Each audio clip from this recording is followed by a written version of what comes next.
The man wrote a letter to the woman 2 years in the future, proposing to meet Amy the next day. He told Amy that he had reserved a table at a restaurant for 2 years from now. All Amy needed to do was show up on time tomorrow. Although Amy's tomorrow was a full 2 years away for him, he was willing to wait. Amy happily agreed to his request. The next evening, Amy dressed up and arrived at the restaurant where they had agreed to meet. She waited expectantly, but as time ticked by, minute by minute, she waited until the restaurant closed and still didn't see any sign of Jack. When she got home, she wrote to Jack about everything that had happened that day. Jack was also very puzzled by this. He kept apologizing to Amy and wanted to make another date, but Amy refused. In her eyes, the Jack 2 years later might have changed his mind, which was why he didn't show up.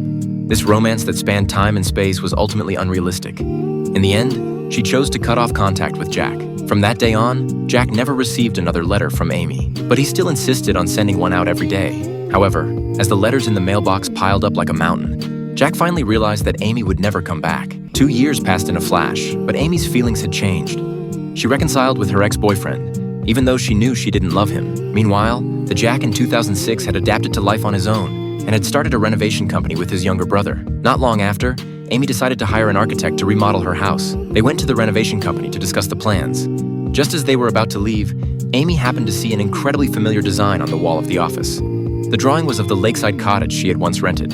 Amy smiled knowingly and asked who had created this design. To her surprise, she learned a terrible news from the younger brother. 2 years ago today, actually. The brother's words left her frozen in place. She recalled Valentine's Day 2 years ago. At that time, she and her mother were chatting in the square when a car accident suddenly occurred across the street. A man was hit by a car and knocked to the ground. As a doctor, Amy rushed over to try to save him but was unable to save the man's life. But at the time, she hadn't noticed that the man in the car accident was Jack. Now she finally understood why Jack hadn't been able to show up at the restaurant that day. Upon learning the truth, Amy hurried to the lakeside cottage, her hands trembling as she wrote a note to warn Jack. She then stuffed the envelope into that magical time-traveling mailbox, hoping it wasn't too late. Meanwhile, the Jack in the other timeline suddenly remembered that Amy had once told him that on Valentine's Day in 2006, she had personally witnessed a car accident in the square. Just as Jack was about to cross the street at that moment, he remembered Amy's letter. Wait 2 years, Alex.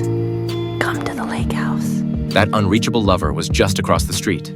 Jack could only hold back his emotions and stop himself from walking towards her. Time returned to 2008. Amy, who was praying, suddenly heard the roar of a car in the distance. She slowly stood up and looked over. There was the lover she had been longing for.